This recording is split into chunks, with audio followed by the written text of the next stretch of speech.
भारत माता की। अरे आवाज ऐसी दो दिल्ली के भी कान फट जाए।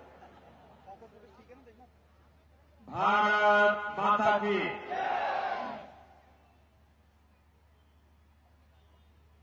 मंच पर विराजमान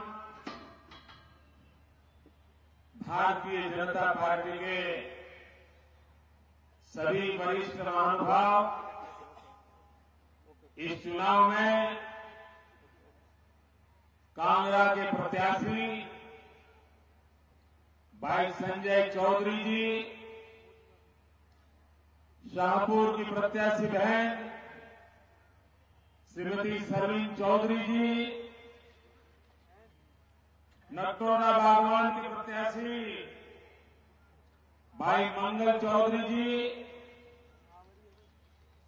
मंच पर उपस्थित सभी महानुभाव और विशाल संख्या में पधारे हुए प्यारे मतदाता भाइयों और बहनों,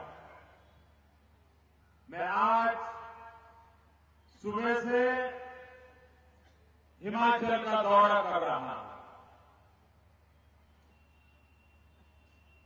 भाई बहनों, में हिमाचल से मेरा नाता बहुत पुराना है। कई वर्षों तक मैंने संगठन का कार्य यहां पर रह करके किया है। यहां के चप्पे चप्पे से मैं परिचित हूं और मैं गुजरात में तो हमेशा कहता हूं कि गुजरात के बाहर हिमाचल में मेरा दूसरा घर है। मैं मेरे उस कार्यकाल को कभी नहीं भूल सकता जब वर्षों तक हिमाचल ने मुझे बहुत प्यार दिया, बहुत प्यार दिया। मैं हिमाचल से बहुत कुछ सीखा और आज जब गुजरात में कार्य देख रहा हूं तो हिमाचल की एक एक बात मुझे याद आती है, मुझे काम आती है। मैं हिमाचल का हमेशा हमेशा ऋणी रहूंगा। भाइयों बहनों, आज सुबह से मैं दौरा कर रहा हूं। मैंने हिमाचल के चुनाव पहले भी देखे हैं, करीब करीब सभी चुनाव देखे हैं, जनसभाएं भी देखी है, जनमेदनी भी देखी है, लेकिन मैं आज दावे से कह सकता हूं कि हिमाचल में कमल की लहर चल रही है, भाजपा की लहर। सभी स्थानों पर क्या उमंग था, रास्ते में चलते समय मैं देख रहा था क्या उमंग था। और जनता की नाम जानने का हम लोगों को भी स्वभाव होता। और मैं विश्वास से कहता हूं कि इस बार हिमाचल नया इतिहास रचेगा, ये मेरा पूरा विश्वास है। भाइयों बहनों, आज पूरे देश में और दुनिया में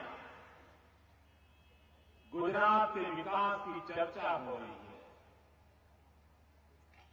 कोई गुजरात का नाम लेता है तो दूसरा कहता है विकास, और कोई विकास बोलता है तो दूसरा कहता है गुजरात। यानी गुजरात और विकास समानार्थी हो गए। हिंदुस्तान के किसी भी कोने में जाए, दुनिया के किसी डिबेट को सुन ले, आज गुजरात के विकास की चर्चा है। लेकिन क्या मेरे हिमाचल के भाइयों बहनों, आपने सोचा है इस विकास के पीछे रहस्य क्या है? गुजरात की सफलता के पीछे कारण क्या है? मैं हिमाचल के नागरिकों से प्रार्थना करने आया कि आप एक बार मन लगा करके इस गुजरात की प्रगति और विकास के कारणों की जांच कीजिए। और अगर आप गौर से देखोगे तो एक प्रमुख कारण आपको नजर आएगा। और वो प्रमुख कारण ये है कि गुजरात की जनता दीर्घदृष्टा जनता है, बहुत लंबा सोचती है और वहां की जनता ने एक महत्वपूर्ण काम किया है जिसके कारण आज गुजरात का विकास सारी दुनिया के अंदर चर्चा का कारण है। और वो कौन सा महत्वपूर्ण काम किया है? गुजरात की जनता ने राजनीतिक स्थिरता दी है, पॉलिटिकल स्टेबिलिटी दी है। करीब 5 चुनाव हो गए, 5 चुनाव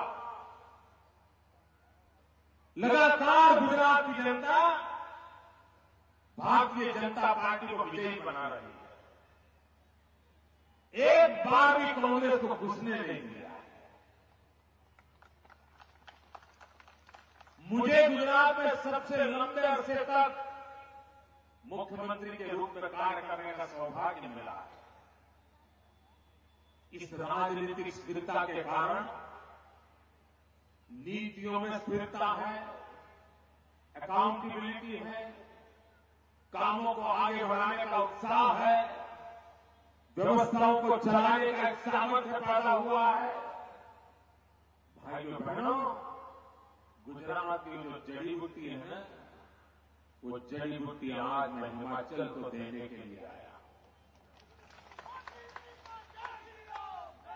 एक जमाना था हम हिमालय से जड़ी बूटी ले जाते थे, दुनिया को देते थे। आज मैं गुजरात से विकास की जड़ी बूटी लाया हूं। ये जड़ी बूटी मैं हिमाचल को देने आया। इस जड़ी बूटी का नाम है पॉलिटिकल स्टेबिलिटी, राजनीतिक स्थिरता। हिमाचल ने बहुत प्रयोग कर लिए। हर 5 साल के बाद सरकारें बदलते रहे। क्या पाया? क्या निकला? एक बार में आप खुद पे भरोसा कीजिए, दोबारा भारतीय जनता पार्टी को विजयी बनाइए। ये 5 साल के बाद बदलाव के चक्र को खत्म कीजिए। हमारे पड़ोस में पंजाब में ये स्वभाव था, इस बार पंजाब में वो पुरानी आदत छोड़ दी। मैं चाहता हूं हिमाचल भी वो आदत छोड़े और हिमाचल भी फिर एक बार भाजपा की सरकार बनाए, फिर एक बार धूमल जी को लाए।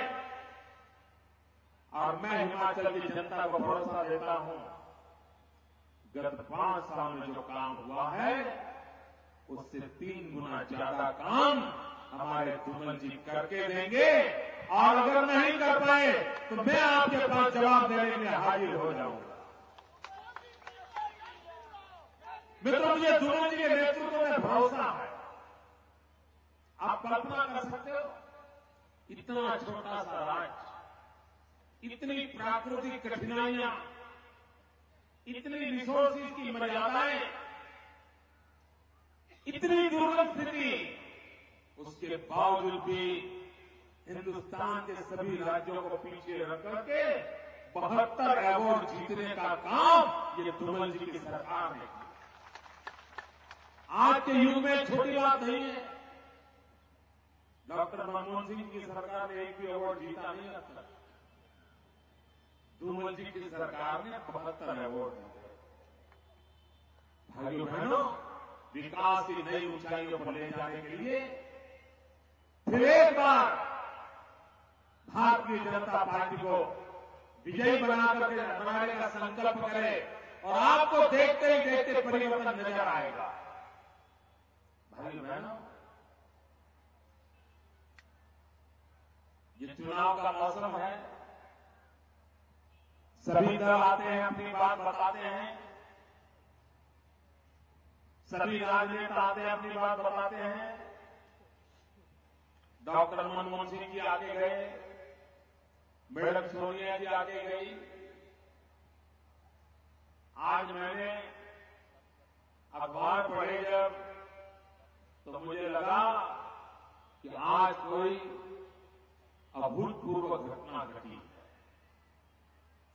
जब मैंने आज के अखबार पढ़े तो मुझे लगा कि आज हिंदुस्तान के अंदर एक अभूतपूर्व घटना घटी है,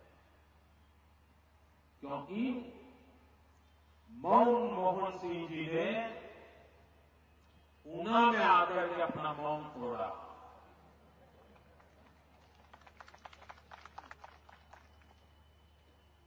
हमेशा मौन रहने वाले मनमोहन सिंह जी ऊना में आकर के मौन तोड़ा, ये भी हिंदुस्तान के लिए बहुत बड़ी खबर हो गई। भाइयों बहनों,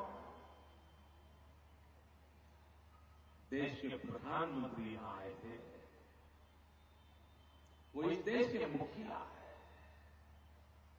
जनता के सुख दुख इनका दायित्व है।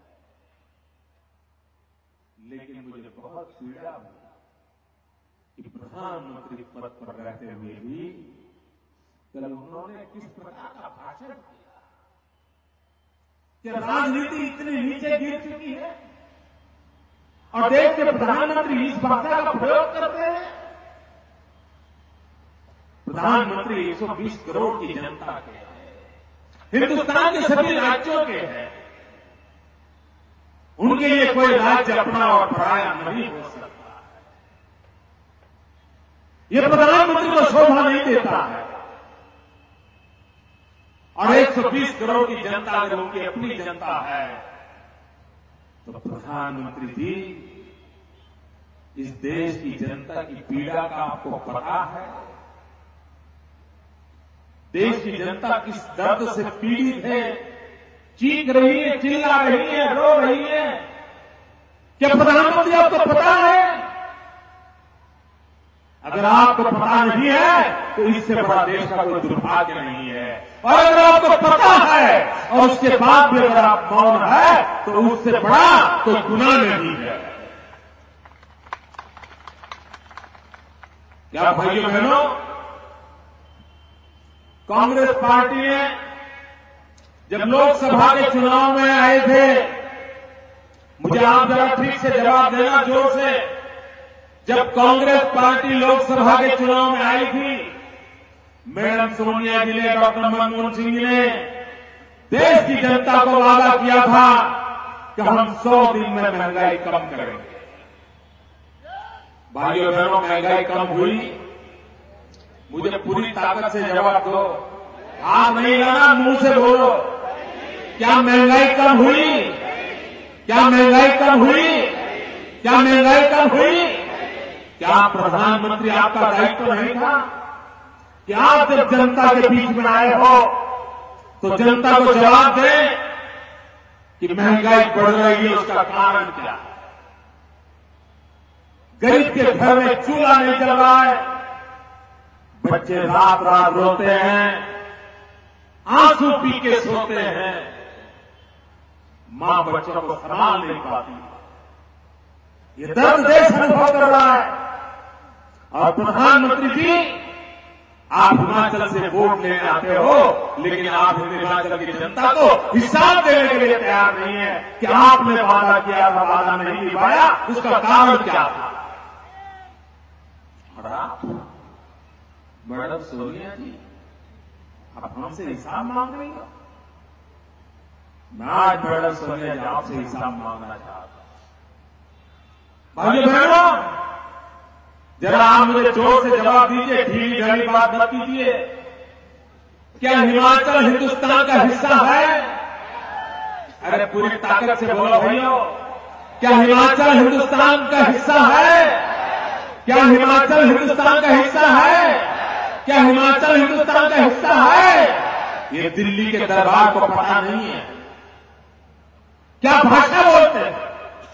आकर के कहते हैं 10,000 करोड़ रुपया दिया। क्या हम हिंदुस्तान का हिस्सा नहीं है क्या? क्या हम 120 करोड़ की जनता का हिस्सा नहीं है क्या? हम कोई विदेश के राज्य है क्या? और क्या हिमाचल भीख का कटोरा लेकर के खड़ा है क्या दिल्ली दरबार में?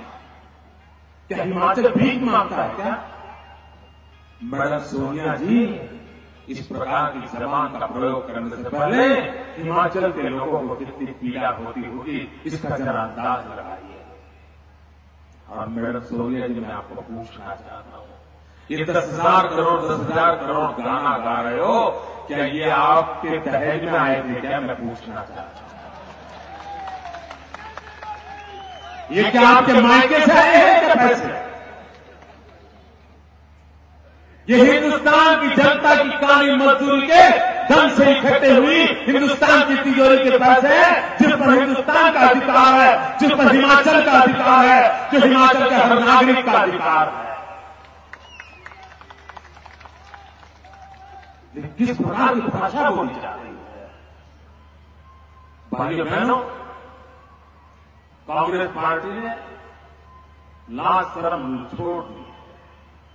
अपने गांव में भी कोई एकाध व्यक्ति कुछ गलत काम करता है तो गांव के बुजुर्ग कभी उसको समझाने की कोशिश करते हैं, उसके मां बाप उसको समझाने की कोशिश करते हैं। लेकिन जब गांव का वो व्यक्ति सारी लाज शर्म छोड़ देता है, दो आंख की भी शर्म नहीं रखता है, तब गांव का कोई सज्जन व्यक्ति भी उसको सुधारने की, समझाने की कोशिश नहीं करता है, क्योंकि उसको लगता है इसने लाज शर्म छोड़ दी है, अब इसको कुछ होना नहीं है। भाइयों बहनों, ये कांग्रेस ने लाज शर्म छोड़ दी है। अब कांग्रेस में सुधार की कोई संभावना नहीं, कोई संभावना नहीं। उन्होंने भ्रष्टाचार को शिष्टाचार बना दिया है, उन्होंने भ्रष्टाचार को इंस्टीट्यूशनलाइज किया है। भ्रष्टाचार के खिलाफ कदम उठाने के बजाय पुरस्कार दिए जा रहे हैं। आप देखिए, अभी हफ्ता नहीं हुआ है, 2 हफ्ते नहीं हुए, सलमान खुर्शीद पर कितने गंभीर आरोप लगे।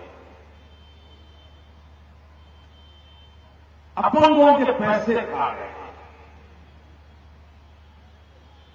गरीब अपंग, उनको लूट लिया गया। 24 घंटे तक हिंदुस्तान का टीवी चीख चीख करके बोल रहा था, और सारे अपंग प्रधानमंत्री के घर गए तो उन पर गोलियां, लाठियां चलाई गई, लाठियां चलाई गई उन पर। और लोगों को लगता था कि सलमान जी को हटा दिया जाएगा। हटाने की बात तो अलग रही, कल प्रधानमंत्री पद के विस्तरण के कार्यक्रम में उन्होंने उनको और एक बढ़ोतरी दे दी, प्रमोशन दे दिया और उनका रैंक ऊंचा कर दिया। मतलब कांग्रेस में आप पाप करो, आपको पुरस्कार मिलता है। कांग्रेस के स्टील मंत्री हाईकोर्ट ने उन पर स्ट्रिक्चर पास किए, स्पष्ट रूप से भ्रष्टाचार में दोषी पाए गए। कांग्रेस के लिए मुसीबत आई, उनसे मंत्री पद से इस्तीफा ले लिया गया और 1 हफ्ते के भीतर भीतर भ्रष्टाचार में मंत्री पद से जिनको हटाया गया उनको 1 सप्ताह के भीतर भीतर हिमाचल प्रदेश का मुखिया घोषित कर दिया गया। ये देवभूमि उनके हाथ कर दी गई। भ्रष्टाचार करो, पुरस्कार पाओ, ये कांग्रेस का रवैया है। भाइयों बहनों, इस रवैये से देश का क्या भला होगा? हिंदुस्तान की स्टील कंपनी पर इनकम टैक्स ने रेड की, उसमें डायरी पकड़ी गई, उस डायरी में लिखा गया था कि बीबीएस नाम के किसी व्यक्ति को इतने करोड़ रुपए दिए गए हैं। इनकम टैक्स ने जांच शुरू की, ये बीबीएस है कौन, इतनी भारी मात्रा में पैसे दिए किसने, क्यों दिए? और जब बीबीएस की बात चली तो कांग्रेस वालों को पूछा गया, भाई ये बीबीएस कौन है? तो कांग्रेस वालों ने कहा, ये वीरभद्र सिंह नहीं है, ये तो वीरभ्रष्ट सिंह है। बीबीएस का उन्होंने दूसरा बना दिया, वीरभद्र सिंह जी को निर्दोष बताया गया। भाइयों बहनों, देश लूटता चला जा रहा है, देश को लूटता जा रहा है, भ्रष्टाचार अनाचार बढ़ता चला जा रहा है। मैं हिमाचल वासियों से कहने आया हूं कि भाइयों बहनों, क्या हिमाचल की जैसी देवभूमि में ये दिल्ली का जो पाप है उसको हिमाचल की धरती पर घुसने देना है? क्या हिमाचल की पवित्र भूमि को उन हाथों में जाने देना है जो हाथ कोयला के कारोबार में रंगे हुए हैं, जो हाथ भ्रष्टाचार में लिप्त है? क्या उस कारनामों के अंदर हिमाचल को डूबने देना है? भाइयों बहनों, सिर्फ चुनाव का मुद्दा नहीं है, हिमाचल कैसे हाथों में जाए इसका आपको फैसला करना होगा। ये दिल्ली वाले जो हाथ है, जो तबाह कर चुके हैं देश को, अगर उनके हाथ गया तो हिमाचल में जो कुछ भी बचा है वो भी बर्बाद हो जाएगा। अगर हम हिमाचल को बचाना चाहते हैं, अगर हम हिमाचल को आगे बढ़ाना चाहते हैं, तो हमें फिर एक बार भारतीय जनता पार्टी को विजयी बनाना होगा। भाइयों बहनों, कांग्रेस पार्टी ने महंगाई तो दूर नहीं की, लेकिन ऊपर से आपके गांव को नमक छिड़कने का काम किया। अभी गैस के सिलेंडर, सोनिया बहन ने तो कभी किचन चलाया नहीं। महिला को गैस की क्या जरूरत होती है, कितना गैस चाहिए, घर कैसे चलता है, सोनिया बहन को क्या मालूम? एक महिला की किचन के अंदर क्या मुसीबतें होती हैं वो मैडम सोनिया जी को मालूम नहीं है। और उन्होंने फतवा निकाल दिया कि अब सिर्फ 6 सिलेंडर मिलेंगे। अगर आपके परिवार को साल में 24 सिलेंडर की जरूरत है तो 18 सिलेंडर काले बाजार से खरीदना पड़ेगा। एक एक परिवार को 800,000 रुपये का अतिरिक्त बोझ आ गया। महंगाई कम थी जो ऊपर से मार दिया।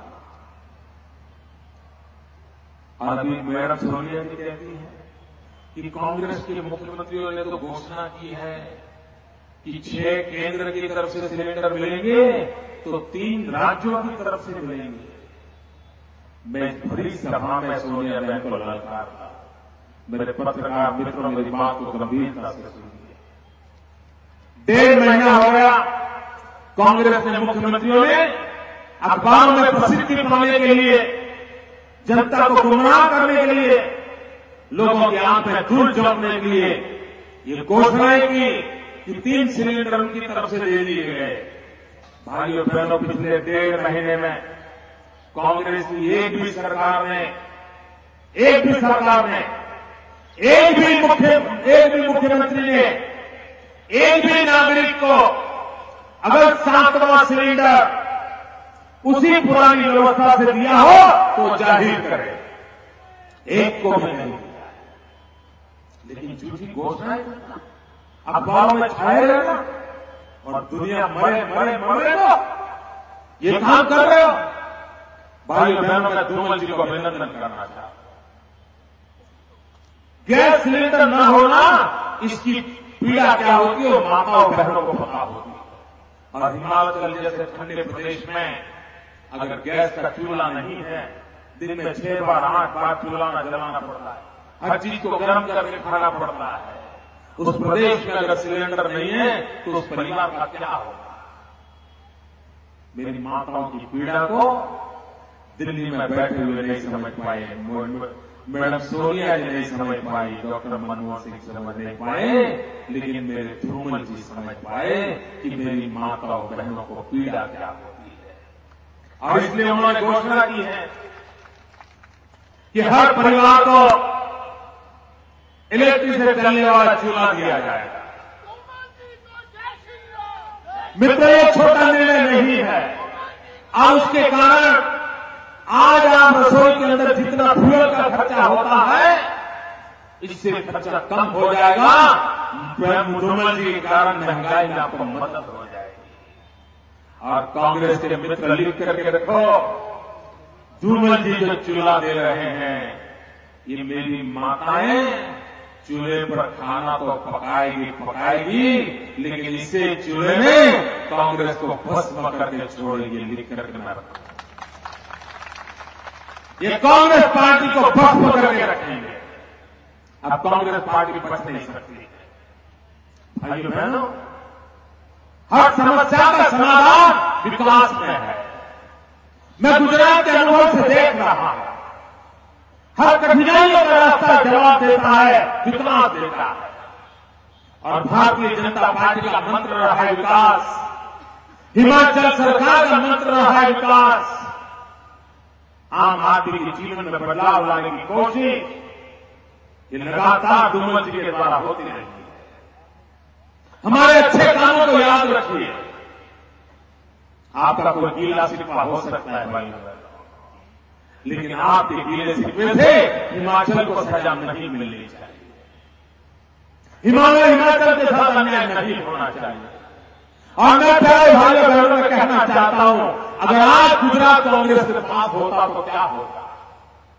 दिल्ली से भी ज्यादा बर्बाद हो गया होता। ये तो हमारे हाथ आज बच गया। अगर हिमाचल भी कांग्रेस के हाथ जाएगा तो दिल्ली से भी बर्बाद हो जाएगा। ये अच्छा है कि आज धूमल के पास है, और इसलिए कल भी धूमल जी के पास रहे, इसकी आप चिंता करिए, मैं कहने के लिए आया। भाइयों बहनों, हिमाचल पर मेरा भी पूरा अधिकार है, और हिमाचल का मुझ पर पूरा अधिकार है। और एक आपके भाई के नाते, हिमाचल के परिवार के सदस्य के नाते आज मैं आपसे मांगने आया हूं, बदल दो उस इतिहास को, बदल दो उस परंपरा को, फेंक दो उन जुड़ी रस्मों को, और सरकार को दोबारा लाकर के दिखाओ कि हम नया इतिहास बना सकते हैं। भारतीय जनता पार्टी को विजयी बनाइए। और भाइयों बहनों, जब कमल पर बटन दबाए ना, तो सिर्फ भाजपा को विजयी होने के लिए कमल में बटन मत दबाना, लेकिन दिल्ली में बैठे हुए पाप के सामने गुस्से की अभिव्यक्ति करना, उनके प्रति गुस्सा भी प्रकट करना। देश को नोच दिया जा रहा है, देश को लूटा जा रहा है, देश को तबाह कर दिया जा रहा है। उनसे बचने के लिए कमल के निशान पर बटन दबाइए, भारतीय जनता पार्टी को विजयी बनाए। भारत माता की, दो मुट्ठी बंद करके पूरी ताकत से मेरे साथ बोलिए, भारत माता की, भारत माता की, भारत माता की, भारत माता की।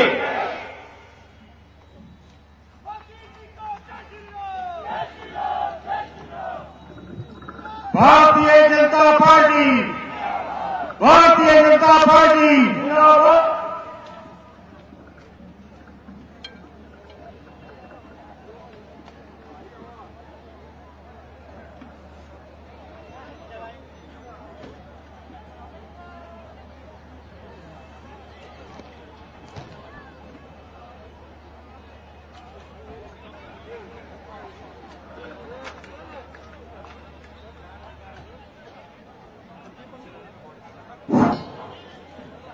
विधानसभा में आए हुए सभी कार्यकर्ता बंधुओं का हार्दिक हम धन्यवाद करते हैं।